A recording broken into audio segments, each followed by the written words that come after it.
Kembali lagi di channel Kembang Sarjana Film.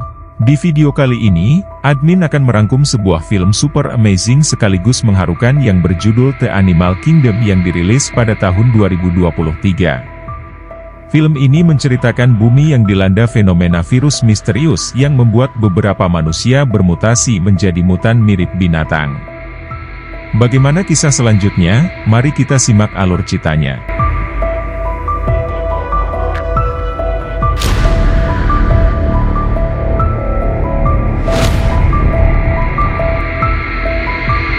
Film dibuka dengan seorang ayah bernama Fransko dan putranya bernama Emil yang sedang terjebak macet di tengah kota bersama anjing peliharaan mereka yang bernama Albert. Pada hari itu juga mereka memiliki janji dengan seorang dokter yang menangani penyakit ibu Emil bernama Lana. Karena sudah berjam-jam terjebak macet, Emil memutuskan turun dari mobil untuk bermain PS bersama teman-temannya. Namun, Fransko segera menghentikan Emil dan mengungkapkan bahwa ibunya lebih penting daripada aktivitas lainnya. Di saat itu juga, mobil ambulan yang ada di dekat mereka berguncang cukup keras dan kemudian keluarlah sesosok manusia setengah burung yang mulai menyerang para petugas.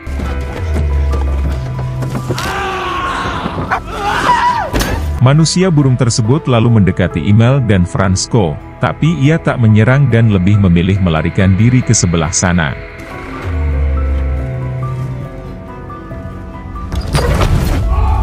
Meskipun kejadian ini sangat di luar nalar, orang-orang di sana sama sekali tidak panik karena sudah terbiasa melihat manusia bermutasi menjadi binatang. Emil dan Fransko akhirnya tiba di rumah sakit dan bertemu dengan dokter yang menangani penyakit Lana.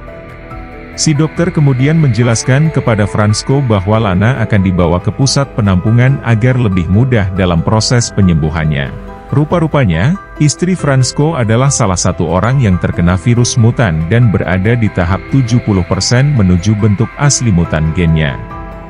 Sebelum lanjut, admin ingatkan terlebih dahulu, bahwa virus mutan di film ini tidak jelas asal-usulnya. Namun yang pasti virus ini sudah berjalan bertahun-tahun.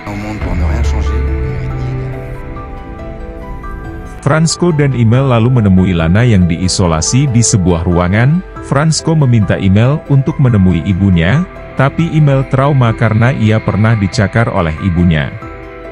Meskipun begitu, Fransko tetap membujuk Emil karena bagaimanapun juga dia tetap ibunya. Emil berjalan ke arah Lana di mana Lana ini memiliki wujud menyeramkan dan akan bermutasi menjadi seekor serigala. Keesokan paginya, Fransko dan Emil pindah ke sebuah desa yang terletak tak jauh dari pusat penampungan mutan sehingga mereka bisa mengunjungi Lana setiap saat. Mereka kemudian tinggal di rumah kecil yang posisinya tepat di pinggir hutan. Di hari berikutnya, Emil mulai masuk ke sekolah yang baru di mana saat perkenalan banyak murid yang bertanya tentang asal-usul Emil termasuk siswi bernama Nina.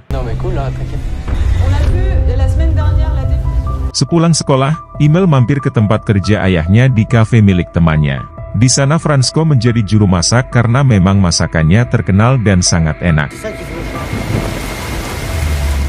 Di malam harinya, desa tersebut dilanda hujan badai yang membuat listrik rumah Fransko padam.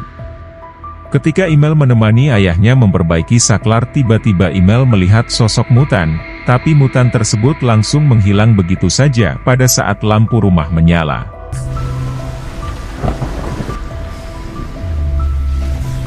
Di pagi harinya, saat Emil dan Fransko membersihkan rumah, dari batang pohon tiba-tiba Fransko mendapat kabar kalau kendaraan yang membawa puluhan mutan termasuk Lana mengalami kecelakaan saat menuju ke penampungan.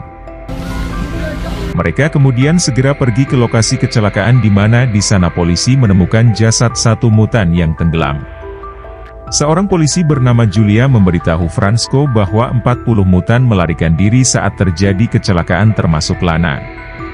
Menyadari istrinya sedang berkeliaran, Fransko pun kembali ke rumah dan memasang beberapa pakaian di batang pohon dengan tujuan memancing kehadiran Lana.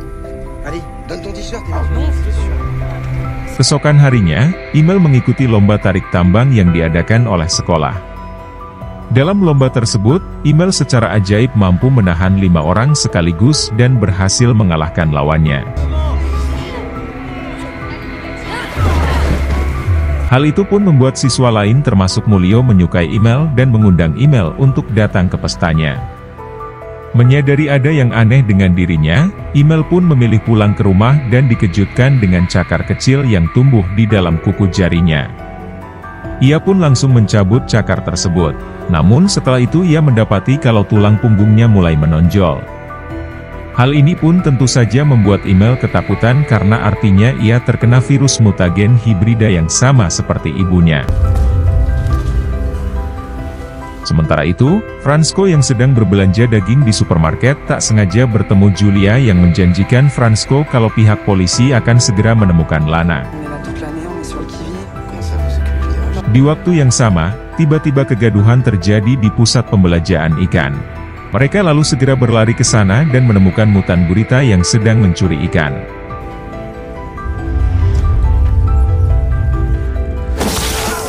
Untungnya, Julia berhasil menangkap mutan tersebut. Sedangkan Fransko tak sengaja bertemu bocah mutan terenggiling yang bersembunyi di kolong meja. Namun karena Fransko memiliki hati yang baik, ia pun memilih diam agar bocah itu tak tertangkap pihak polisi.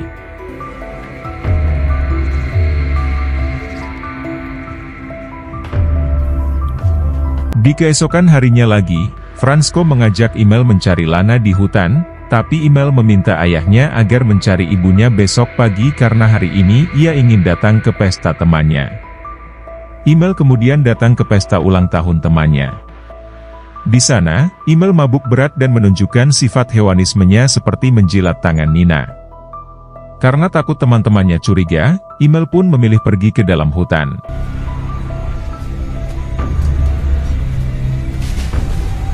Pagi harinya, email merasa kebingungan karena ia secara ajaib terbangun di tepi danau.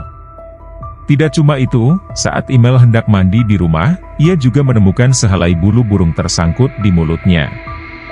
Jadi bisa disimpulkan kalau semalam email memangsa seekor burung. Setelah mandi, email diajak ayahnya ke hutan bersama Albert. Mereka mulai menyusuri semak-semak dan berteriak memanggil nama Lana di tepi rawa. Keduanya terus mencari Lana sampai malam hari. Mereka tak menyerah dan bahkan sambil memutar lagu kesukaan Lana di mobil dengan sangat keras. Sayangnya, meskipun sudah berteriak ke sana-sini, mereka masih saja belum menemukan Lana.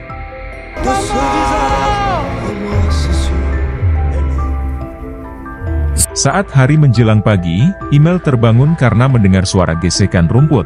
Albert yang penasaran kemudian berlari ke arah hutan dan disusul oleh email.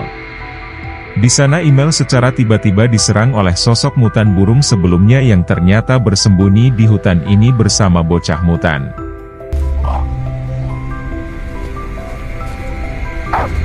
Fransko lalu segera membawa email ke rumah sakit tapi email menolak karena ia takut dokter mengetahui mutasi gennya berkembang. Perjalanan mereka kemudian terhenti oleh sekelompok polisi yang sedang mengamankan kuda milik warga. Julia yang kebetulan berada di sana memberitahu Fransko bahwa semalam ada mutan yang membantai kuda-kuda milik warga. Melihat luka email, Julia pun membawa mereka ke kantor petugas. Di sana, luka email dijahit oleh petugas polisi yang untungnya tak tahu tentang mutan gen.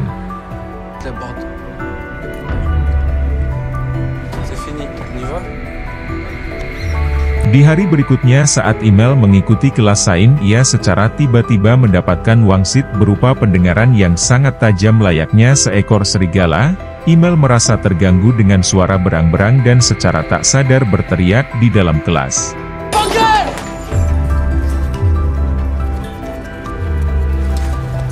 Sepulang sekolah, Nina mengajak email ke rumahnya. Di sana email menemukan seekor burung yang sudah mati di lemari email. Nina pun menjelaskan kepada email kalau dirinya sangat suka dengan hewan. Nina juga mengklaim kalau dirinya tak setuju dengan pemerintah yang mengisolasi mutan di pusat penampungan. Menyadari itu Nina mendukung perlindungan hewan. Email pun mulai jatuh cinta kepada Nina. Tidak cuma itu, Imel juga tak mau makan burung lagi dan lebih memilih berburu ikan untuk dimakan.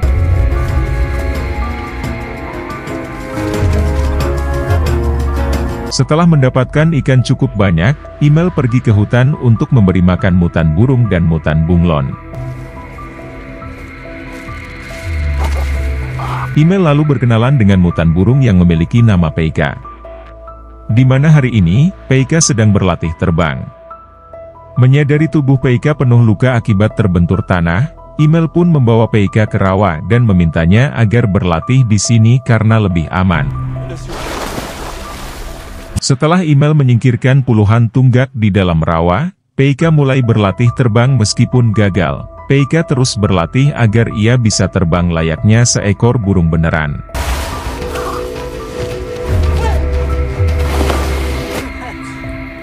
Saat Imel menuju ke rumah, ia secara tiba-tiba tidak bisa mengayuh sepedanya yang artinya gerak kaki Imel sudah tidak lagi bekerja seperti manusia. Ia lalu membuang sepedanya ke hutan dan lebih memilih berjalan kaki menuju ke tempat kerja ayahnya. Sementara itu, Fransko disibukkan dengan pekerjaannya sebagai master chef. Saat Fransko hendak membuang sampah, ia tak sengaja melihat gerak-gerik mencurigakan di balik pakaian. Namun sebelum Fransko mendekatinya, tiba-tiba mutan anjing laut datang menyerang Fransko. No! Yang kemudian bertingkah agresif dan membuat pengunjung lari ketakutan. Sedangkan Fransko mengejar mutan satunya lagi yang diduga adalah Lana. Dan benar saja saat Fransko berhenti di tengah hutan, ia melihat Lana yang kini sudah berubah menjadi seekor serigala hibrid.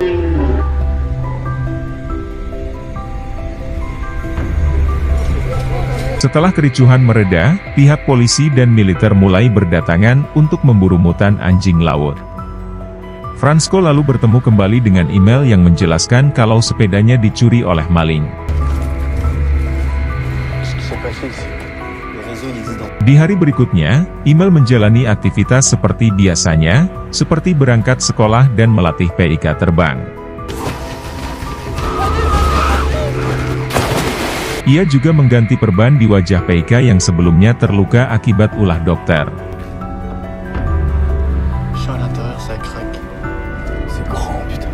Di malam harinya, Fransko dan Julia pergi ke hutan dengan tujuan mencari Lana.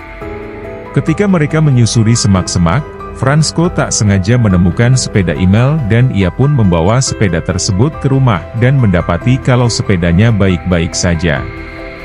Saat Fransko mencuci tangan, ia mendapati kalau klosetnya macet. Ia pun membuka pipanya dan begitu terkejutnya Fransko saat menemukan kuku-kuku tajam yang diduga milik Imel. Tak lama kemudian, saat Imel pulang ke rumah, Fransko menunjukkan kuku tersebut kepada Imel dan memaksanya untuk memotong kukunya. Tentu saja Imel menolak dan kabur melarikan diri, akan tetapi Fransko berhasil menangkapnya dan mengatakan kalau semuanya akan baik-baik saja. Di pagi harinya, Fransko melarang Imel untuk menonjolkan perkembangan mutan gennya yang seperti berperilaku seperti hewan. Fransko juga mengatakan kalau Imel untuk rajin mencukur bulu yang mulai tumbuh di sekujur tubuhnya. Saat Imel berada di rumah sendirian, ia menelpon Nina. Imel kemudian meminta Nina berteriak guna mengetes pendengarannya. Dan benar saja, Imel mampu mendengar teriakan Nina meski jaraknya berkilo-kilometer. Keesokan harinya, Imel pergi ke hutan untuk menemui Peika. Namun pada hari itu juga Peika sudah tidak bisa lagi berbicara dan hanya mampu mengeluarkan suara bekuran layaknya seekor burung. Peika kemudian naik ke atas pohon untuk menunjukkan kepada Imel kalau sekarang ia sudah bisa terbang.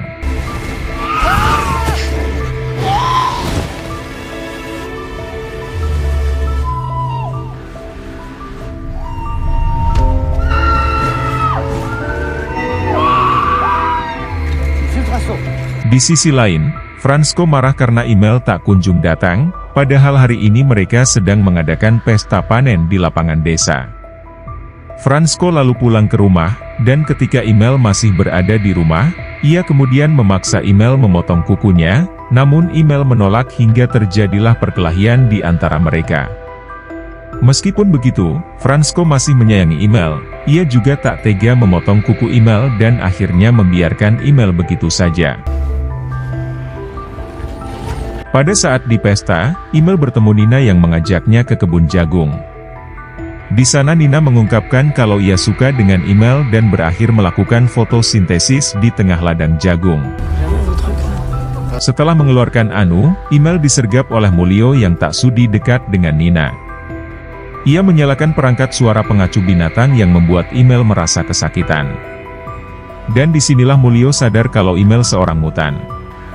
Email kemudian menyerang Mulyo, dan pergi melarikan diri ke ladang jagung.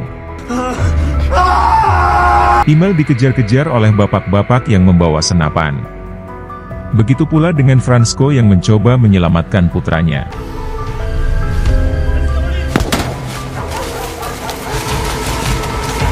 Di tengah pengejaran, tiba-tiba Email dibantu oleh Peika yang secara cepat membunuh salah satu warga. Namun, ketika Peika terbang ke arah hutan, ia tertembak dan jatuh ke semak-semak. Email mencoba menolongnya, akan tetapi Peika tak mampu bertahan dan berakhir meninggal. Karena para warga sudah semakin dekat, Email pun memilih pergi ke arah hutan.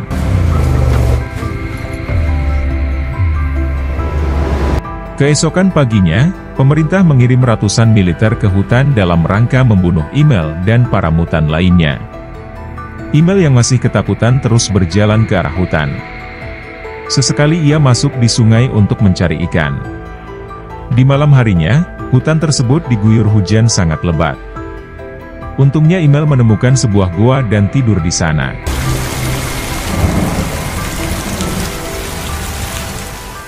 Di pagi harinya, saat Email terbangun, ia dikejutkan dengan sosok ibunya yang kini sudah mutlak menjadi seekor serigala. Email pun kemudian keluar dari goa dan mendapati bahwa tempat ini menjadi tempat persembunyian para mutan hibrid. Seperti mutan babi, ular, kambing dan masih banyak hewan-hewan lainnya.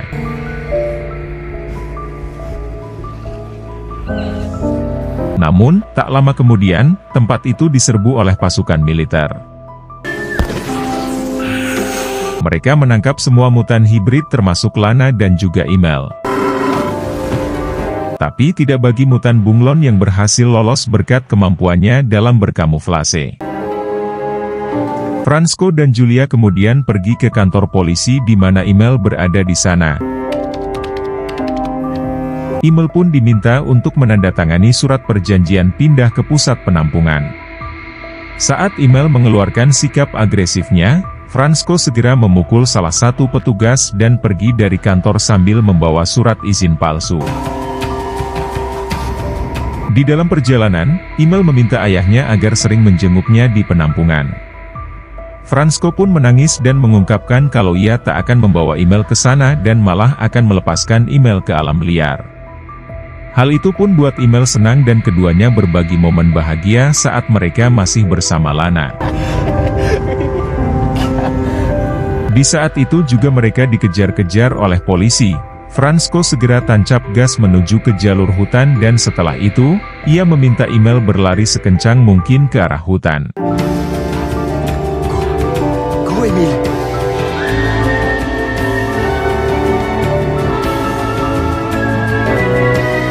Email kemudian berlari ke hutan dan akhirnya, ia pun hidup bebas di alam liar. Dan film pun berakhir.